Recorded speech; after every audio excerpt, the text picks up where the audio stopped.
Golpes duros como el tambor, ecos que resuenan en el clamor. Ideas nacen del fervor para un mañana mejor. Cada escaño cuenta una historia de lucha y de victoria.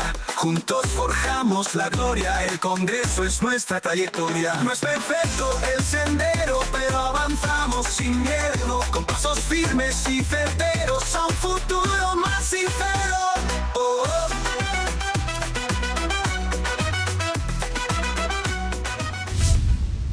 La creación del Congreso de Colombia no fue una obra de un solo día, no.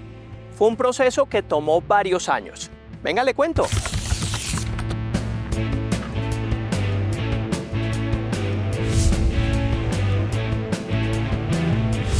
¿Cuál es la historia del Congreso de la República? Desde el Capitolio Nacional, acompáñenme a descubrirla. Soy el historiador Felipe Arias Escobar de la Fundación Domo Paz y nos vemos en Venga, le cuento por el canal del Congreso y por todas nuestras redes sociales.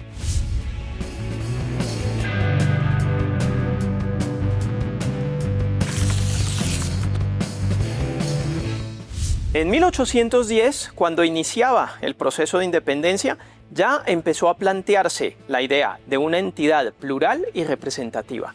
Por ejemplo, cuando se destituyeron a las autoridades españolas, fueron reemplazadas por juntas de gobierno. Y posteriormente se convocó a representantes de todas las regiones del país para conformar lo que se llamó el Congreso de las Provincias Unidas de la Nueva Granada.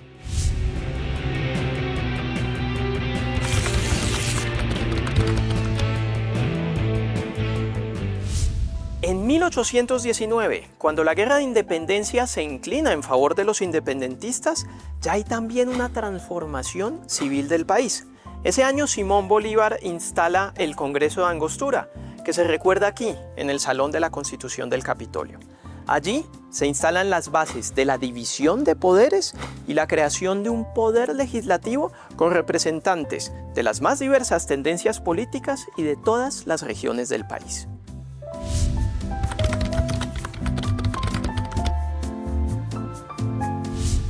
En 1821, cuando la independencia está ya consolidada, Bolívar y Santander instalan el Congreso de Cúcuta, el cual recordamos aquí, en el Salón Elíptico del Capitolio. Ese año se redactó la Constitución de la Gran Colombia, la unión de la Nueva Granada con Venezuela, Ecuador y Panamá. Además, se estableció la estructura definitiva de nuestro Congreso, un Congreso bicameral inspirado en la Constitución de Estados Unidos, es decir, con un Senado y una Cámara de Representantes. 2 siglos después, la gran diferencia entre esas dos entidades es que el Senado representa a la nación y la Cámara de Representantes a las regiones.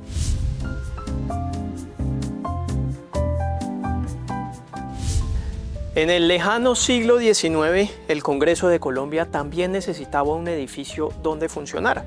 Ese fue el sueño de construir en 1847 el Capitolio Nacional por el entonces presidente Tomás Cipriano de Mosquera. Desde 1872, tanto el Senado como la Cámara de Representantes sesionan aquí, aunque el edificio no había sido concluido. Este espacio, por ejemplo, del recinto del Senado, empieza a utilizarse desde el año 1915. Buena parte de lo que conocemos hoy del Capitolio Nacional hace parte de trabajos que se concluyeron en 1926, hace ya 100 años. El Capitolio es un espacio que sirvió como laboratorio de la arquitectura moderna, por el cual pasaron varios de los representantes más emblemáticos de la historia de ese oficio en Colombia. Tomás Reed, Pietro Cantini, Mariano Santamaría y Gastón Lelarche fueron los nombres más importantes que pasaron por este edificio.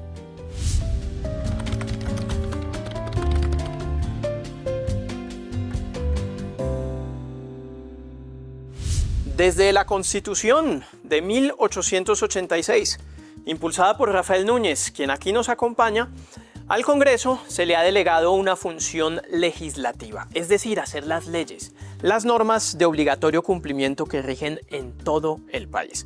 También se le ha delegado una función constituyente, pero limitada, porque no puede cambiar de constitución el Congreso, pero sí reformar los artículos de nuestra Carta Política.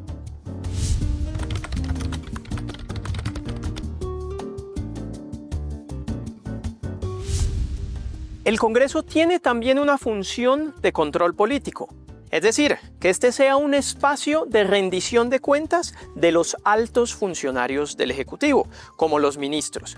Incluso desde 1991 el Congreso tiene la potestad de convocar a mociones de censura.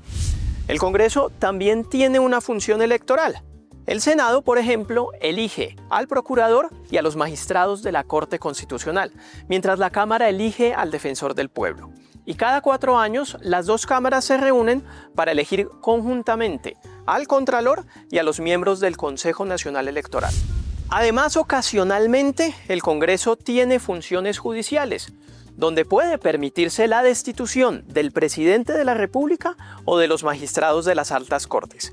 Allí, la Cámara de Representantes ejerce como acusador y el Senado como juez.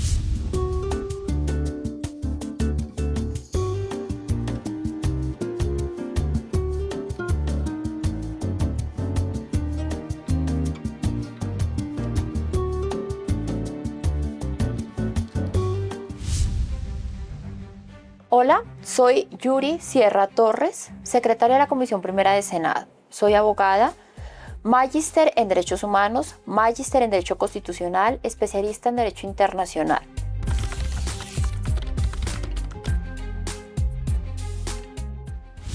El Congreso de la República define las normas jurídicas que rigen en el Estado colombiano. Pero ¿cuáles son las normas que rigen el procedimiento al interior del Congreso de la República? Venga, le cuento. En Colombia tenemos un modelo de derecho continental derivado de la influencia romano-germánica que aplica para todos los países de Latinoamérica y a su vez para Europa Central. En ese sentido, la Constitución política define cuál es la competencia del órgano legislativo para la creación normativa.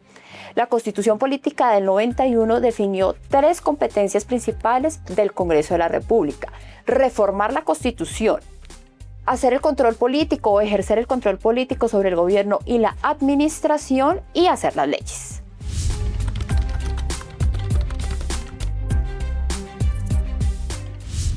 El Congreso de la República se integra de conformidad con el modelo de Estado colombiano, que es un modelo de Estado social de derecho, y en su componente cualitativo se establece el principio democrático, razón por la cual se integra por partidos y movimientos políticos con una representación proporcional.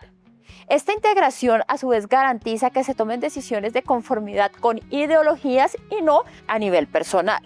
Uno de los principales principios aplicables en el trámite legislativo está previsto en el artículo 133 de la Constitución, que establece que los miembros de las corporaciones públicas de elección popular, incluyendo el Congreso de la República, deben actuar consultando la justicia y el bien común. A partir de esto hay un trámite establecido y regulado tanto en la Constitución como en la Ley Orgánica de Reglamento del Congreso, que en el momento es la Ley Quinta de 1992. Esta ley es orgánica porque a su vez es la que define el sistema o los parámetros normativos para las normas de igual entidad a nivel territorial. Me explico, si bien la rama legislativa es solo el Congreso de la República, las asambleas y los consejos definen su reglamento con base en esta ley orgánica. Esta ley establece el trámite de las leyes y una reforma rígida a la Constitución. No es fácil aprobar un acto legislativo teniendo en cuenta la competencia tan importante y relevante en cabeza del Congreso de la República. En este sentido, las leyes se aprueban a través de un trámite que debe cursar tanto por el Senado como por la Cámara de Representantes. De conformidad con el artículo 142 de la Constitución, lo primero que se debe hacer es dar primer debate en las comisiones constitucionales legalmente establecidas que se definen en la Ley Tercera de 1992.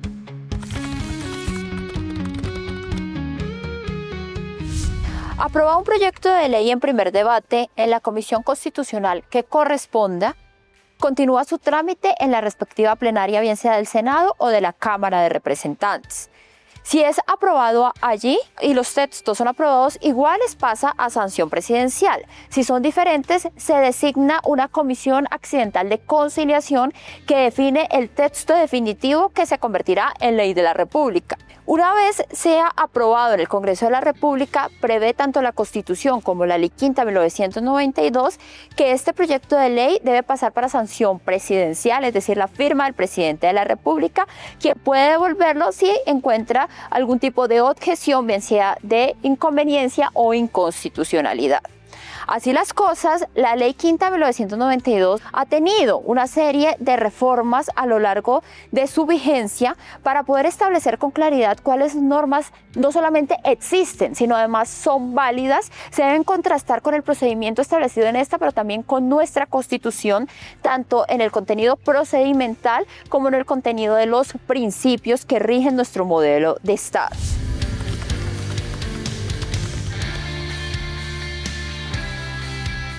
El trámite legislativo parte de la regulación constitucional.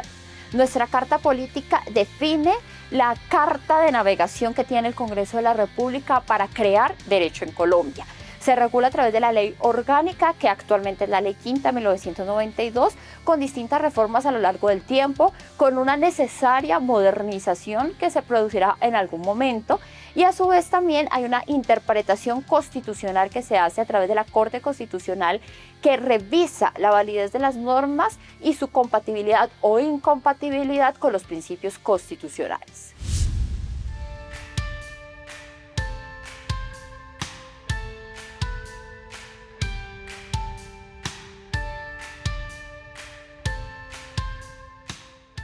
Mi nombre es Santiago Huertas Gracia. Soy funcionario del Congreso de la República de Colombia. ¿Sabe usted dónde están las actas de la Constitución de Cúcuta de 1821? Venga, le cuento.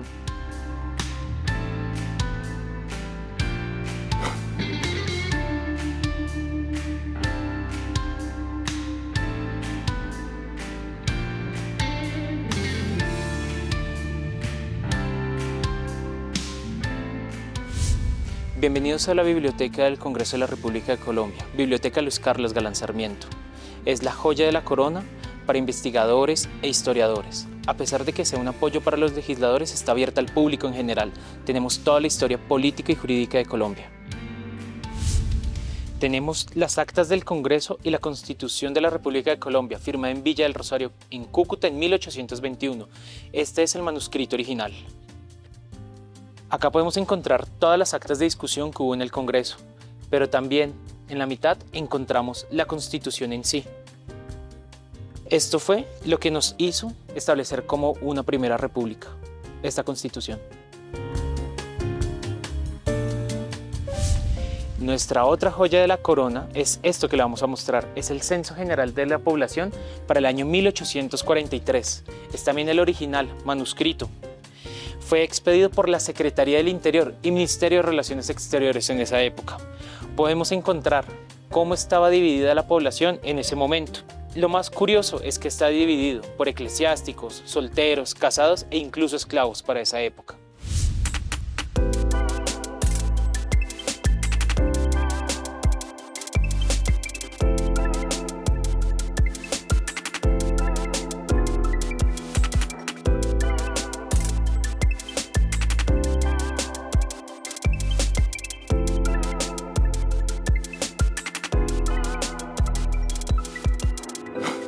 Ya les mostramos la colección patrimonial y nuestras joyas de la corona. Sin embargo, tenemos 3 colecciones más completamente disponibles para su consulta. Tenemos la colección de Nieto Lozano y Caballero.